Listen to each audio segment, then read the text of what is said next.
Hello दोस्तों, cover करेंगे बौद्ध धर्म। बौद्ध धर्म के संस्थापक गौतम बुद्ध थे। इन्हें एशिया का ज्योतिपुंज या लाइट ऑफ एशिया कहा जाता है। गौतम बुद्ध का जन्म 563 ईसा पूर्व में कपिलवस्तु के लुम्बिनी नामक स्थान पर हुआ था।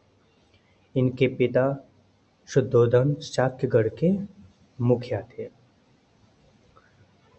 अब जो गौतम बुद्ध हैं, इनको एशिया का ज्योतिपुंज या लाइट ऑफ एशिया जो है कहा जाता है। ये बहुत इम्पोर्टेंट फैक्ट है और इसको आप याद कर लीजिएगा, एशिया का ज्योतिपुंज। इनकी माता माया देवी की मृत्यु इनके जन्म के 7वें दिन ही हो गई थी। इनका लालन पालन इनकी सौतेली माँ प्रजापति गौतमी ने किया था। इनके बचपन का नाम सिद्धार्थ था। गौतम बुद्ध का विवाह 16 वर्ष की अवस्था में यशोधरा के साथ हुआ था और इनके पुत्र का नाम राहुल था। अब ये थोड़े से फैक्ट हैं, इसको भी हम देख लेते हैं। बुद्ध के जीवन से संबंधित बौद्ध धर्म के प्रतीक। घटना प्रतीक। जन्म का प्रतीक है कमल एवं सांड। गृह त्याग का प्रतीक है घोड़ा। ज्ञान पीपल बोधि वृक्ष। प्रथम चक्र प्रथम उपदेश चक्र। निर्वाण पद चिन्ह और मृत्यु स्तूप। सिद्धार्थ जब कपिलवस्तु की सैर पर निकले तो उन्होंने निम्न 4 दृश्यों को क्रमशः देखा। एक बूढ़ा व्यक्ति, एक बीमार व्यक्ति, एक शव और एक सन्यासी। उन्होंने क्या 4 चीज़ें देखी, इसको हम फिर से देख लेते हैं। एक बूढ़ा व्यक्ति, एक बीमार व्यक्ति, शव और एक सन्यासी। उन्होंने इन 4 चीज़ों को देखा और जिसके बाद सांसारिक समस्याओं से व्यथित होकर सिद्धार्थ ने 29 वर्ष की अवस्था में गृह त्याग किया, जिसे बौद्ध धर्म में महाविनिष्क्रमण कहा जाता है। बौद्ध धर्म में महाविनिष्क्रमण कहा जाता है। गृह त्याग करने के बाद सिद्धार्थ यानी जिन्हें बुद्ध कहा जाता है, ने वैशाली के अलार कलाम से सांख्य दर्शन की शिक्षा ग्रहण की। उन्होंने किससे जो है सांख्य दर्शन की शिक्षा ग्रहण की, ये पेपर में आ सकता है, तो अलार कलाम से उन्होंने सांख्य दर्शन की शिक्षा ग्रहण की। अलार कलाम सिद्धार्थ के प्रथम गुरु हुए, जिससे उन्होंने शून्य का ज्ञान प्राप्त किया। तो अलार कलाम जो है वो सिद्धार्थ के प्रथम गुरु भी हैं। अलार कलाम के बाद सिद्धार्थ ने राजगीर में रुद्रकाम पुत्र से शिक्षा ग्रहण की, जिससे उन्होंने योग का ज्ञान प्राप्त किया। उरुवेला में सिद्धार्थ को कौंडिन्य, वप्पा, भादिया, महानामा एवं असागी नामक 5 साधक मिले। उरुवेला में सिद्धार्थ को कौंडिन्य, वप्पा, भादिया, महानामा एवं असागी नामक 5 साधक मिले। बिना अन्न जल ग्रहण किए 6 वर्ष की कठिन तपस्या के बाद 35 वर्ष की आयु में बैसाख की पूर्णिमा की रात निरंजना यानी फल्गु नदी के किनारे पीपल वृक्ष के नीचे सिद्धार्थ को ज्ञान प्राप्त हुआ। इसको ठीक से देखिएगा एक बार फिर से कि बिना अन्न जल ग्रहण किए 6 वर्ष। ये 6 वर्ष जो है इसमें अलग अलग जगहों पे अलग अलग बताया गया है, लेकिन जो लोसेंट में है हम उसी के साथ चलेंगे, आगे बढ़ेंगे। तो 6 वर्ष की कठिन तपस्या के बाद 35 वर्ष की आयु में, कितनी वर्ष की आयु में? 35 वर्ष की आयु में बैसाख की पूर्णिमा की रात और किस नदी के किनारे?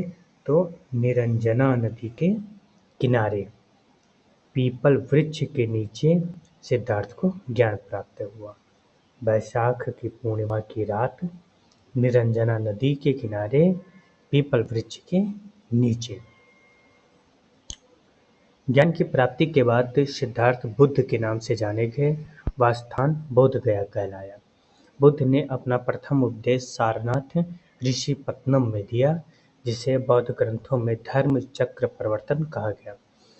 बुद्ध ने अपना उपदेश जनसाधारण की भाषा पाली में दिए। बुद्ध ने अपने उपदेश कोसल, वैशाली, कौशाम्बी व अन्य राज्यों में दिए। सर्वाधिक उपदेश कौशल देश की राजधानी श्रावस्ती में दिए। ये पेपर में पूछा गया था पीटी में कि बुद्ध ने सर्वाधिक उपदेश कौशल देश की किस राजधानी में दिया, तो वो था श्रावस्ती।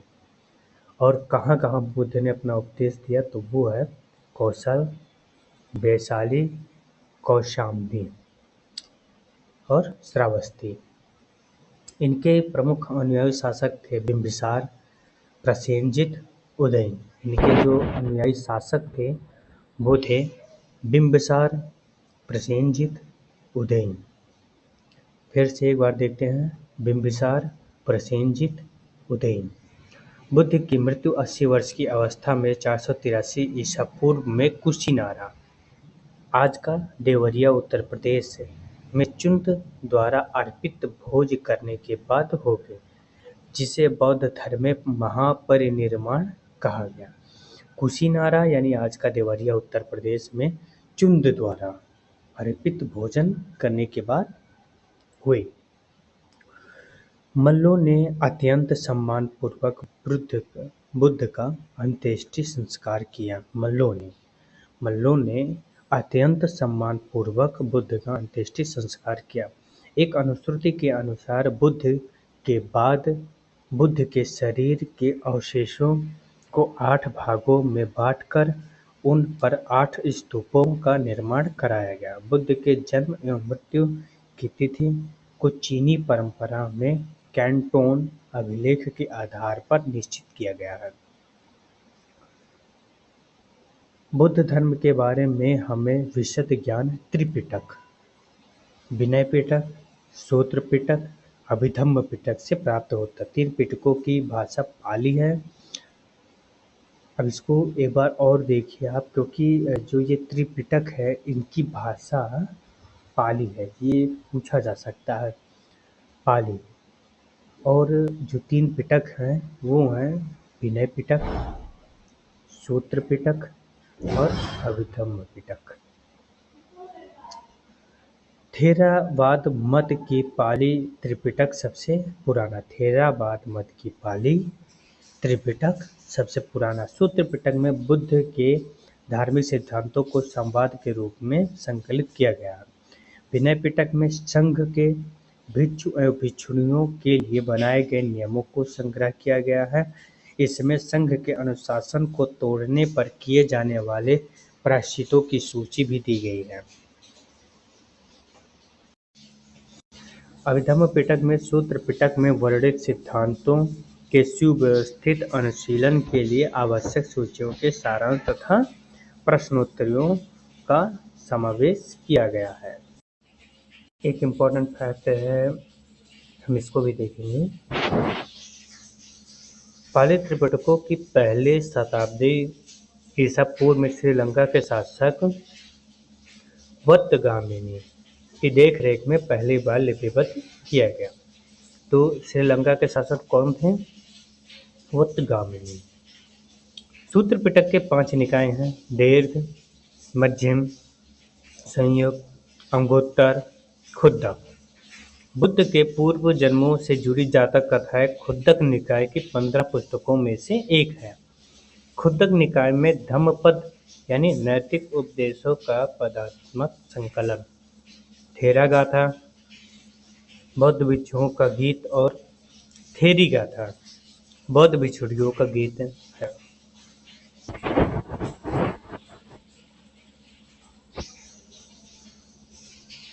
बौद्ध धर्म मूलतः अनीश्वरवादी है।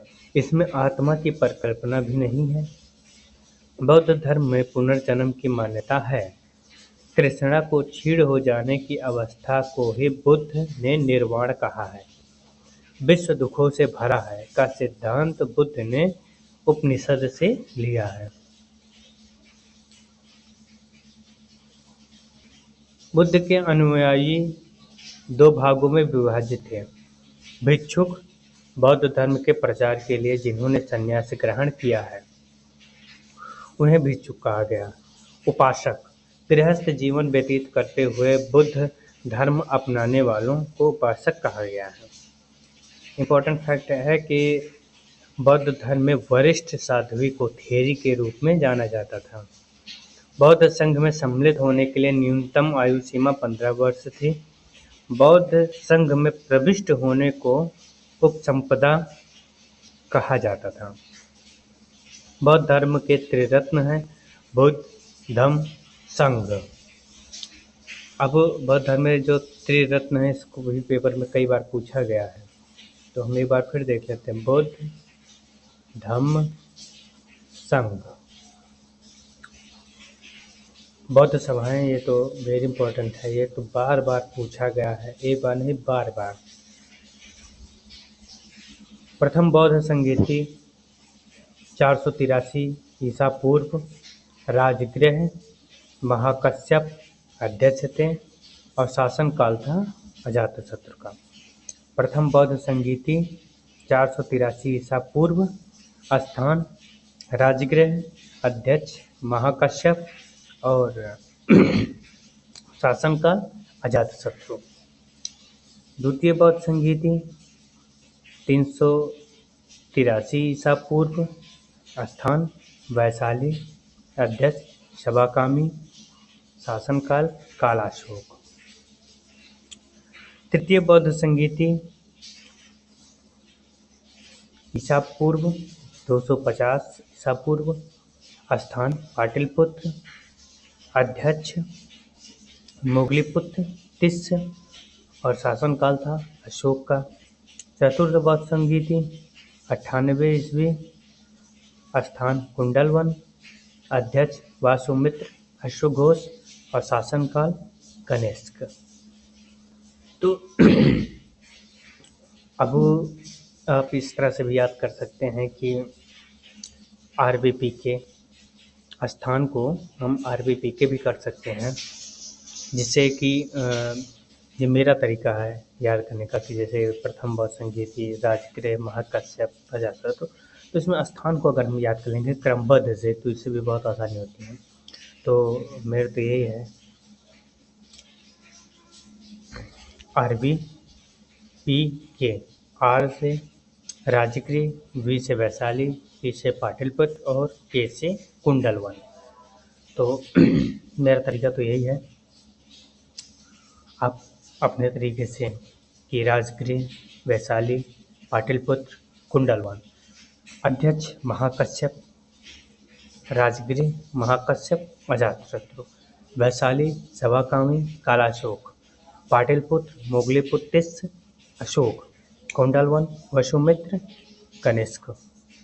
बाकी अपने अपने तरीके से सब याद करते हैं, आप भी अपने तरीके से याद करिए। हम आगे बढ़ते हैं। चतुर्थ बौद्ध संगीति के बाद बौद्ध धर्म दो भागों में बट गया, एक था हीनयान, दूसरा है महायान।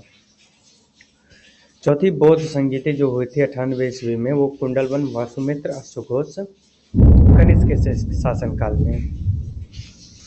तो इसी चौथी बौद्ध संगीति के बाद जो ये बौद्ध धर्म था ये दो भागों में बंटता है, एक था हीनयान और दूसरा था महायान। और हीनयान और महायान में ये विभाजित होता है। बौद्ध धर्म के महायान संप्रदाय का आदर्श बोधिसत्व है। बोधिसत्व दूसरों के कल्याण को प्राथमिकता देते हुए अपने निर्वाण में विलंब करते हुए। हीनयान का आदर्श है अहत पद को प्राप्त करना। जो व्यक्ति अपनी साधना से निर्वाण की प्राप्ति करते हैं उन्हें ही अहर्त कहा जाता है। धार्मिक जुलूस का प्रारंभ सबसे पहले बौद्ध धर्म के द्वारा प्रारंभ किया गया। बौद्धों का सबसे पवित्र त्यौहार बैसाख पूर्णिमा है, जिसे बुद्ध पूर्णिमा के नाम से जाना जाता है। इसका महत्व इसलिए है कि बुद्ध पूर्णिमा के दिन ही बुद्ध का जन्म होता है। बुद्ध पूर्णिमा के दिन ही उनको ज्ञान की प्राप्ति होती है और इसी दिन वैशाख की जो पूर्णिमा है बुद्ध पूर्णिमा, इसी दिन इनको महापरिनिर्वाण की प्राप्ति होती है।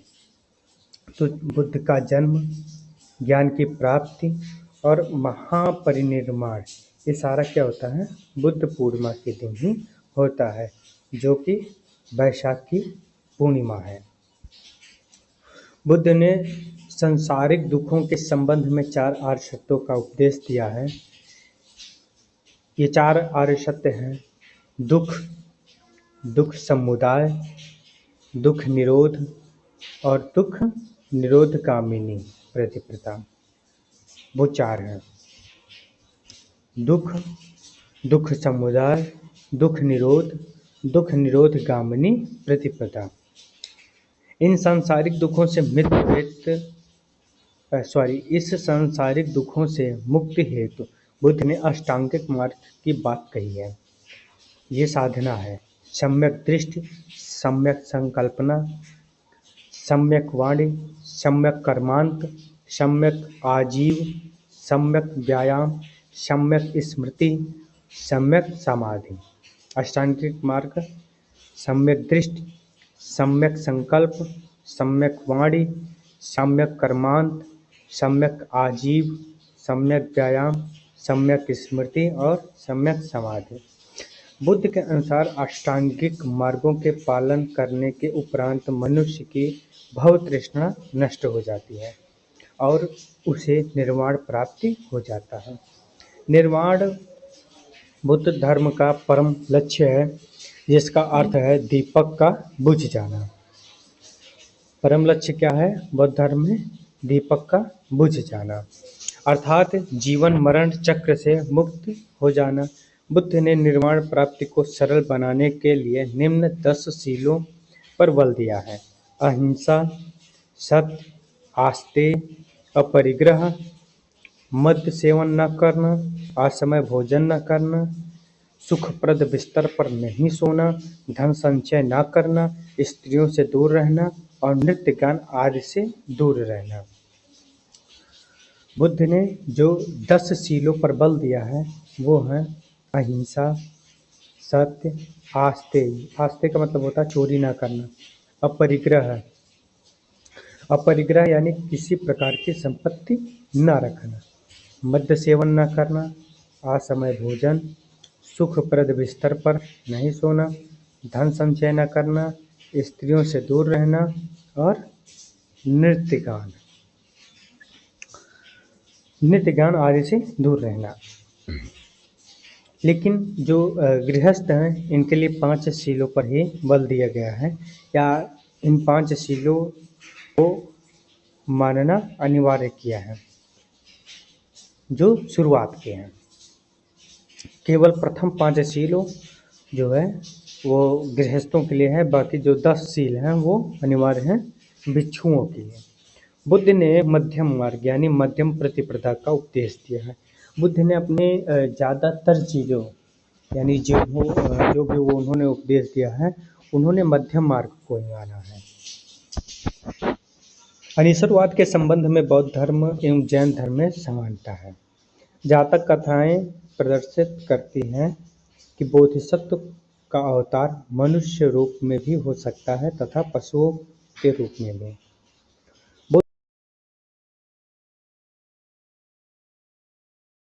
बोधिसत्व के रूप में पुनर्जन्मों की दीर्घ श्रृंखला के अंतर्गत बुद्ध ने शाक्यमुनि के रूप में अपना अंतिम जन्म प्राप्त किया, किंतु इसके उपरांत मैत्रेय तथा अन्य अनाम बुद्ध भी अवतरित होने शेष हैं। सर्वाधिक बुद्ध मूर्तियों का निर्माण गंधारचर्य में किया गया, लेकिन बुद्ध की प्रथम मूर्ति संभवतः मथुरा कला में बनी थी।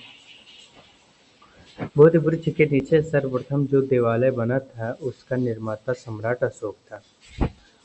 उस देवालय के चारों ओर जो वेदिका बनी हुई है वह मौर्य काल के बाद लगभग 100 ईसा पूर्व में बनाई गई थी। मंदिर के भीतर बहुत से आलो दीवालों में जो प्रतिमाएं स्थापित हैं वे पाल राजाओं के शासनकाल में 8वीं शताब्दी में बनाई गई थी, लेकिन वास्तविक महाबोधि मंदिर जिस अवस्था में आज खड़ा है वह अधिकतर औपनिवेशिक काल में अपने 7वीं शताब्दी के पुराने रूप में बनाया गया था। मंदिर का रूपांकन असामान्य किस्म का है।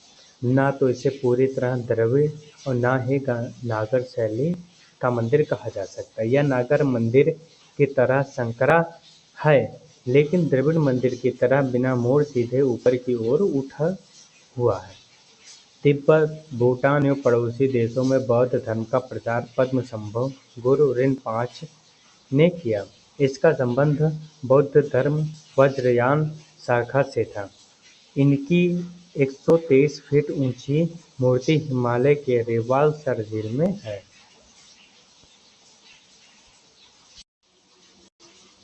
भारत में उपासना की जाने वाली प्रथम मूर्ति संभवतः बुद्ध की थी। स्तूप वैदिक काल से भारत में प्रचलित समाधान टीले थे, जिसमें मृतकों के अवशेष और राख को रखा जाता था। अशोक के शासन काल में स्तूप कला अपने चरमोत्कर्ष पे पहुंच गई। उसने अपने राज्यकाल के दौरान लगभग 84,000 स्तूप बनवाए।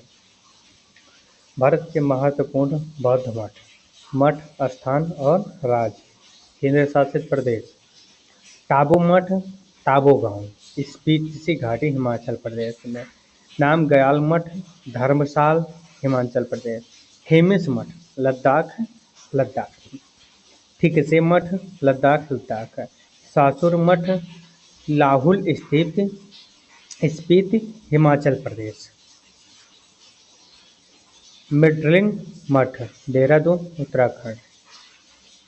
रूमटेक मठ, गंगटोक, सिक्किम। तवांग मठ, अरुणाचल प्रदेश, अरुणाचल प्रदेश।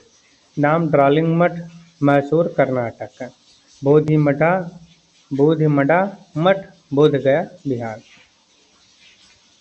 वैदिक परंपरा से प्रेरित स्तूपों की बुद्धों द्वारा लोकप्रिय बनाया गया। बुद्ध की मृत्यु के बाद बुद्ध के शरीर के अवशेष 8 भागों में विभाजित कर स्तूप के नीचे रखे थे। स्तूप की 5 श्रेणियों में वर्गीकृत किया जा सकता है। अवशेष स्तूप, जिसे बुद्ध या अन्य धार्मिक व्यक्तियों के अवशेष रखे गए हैं।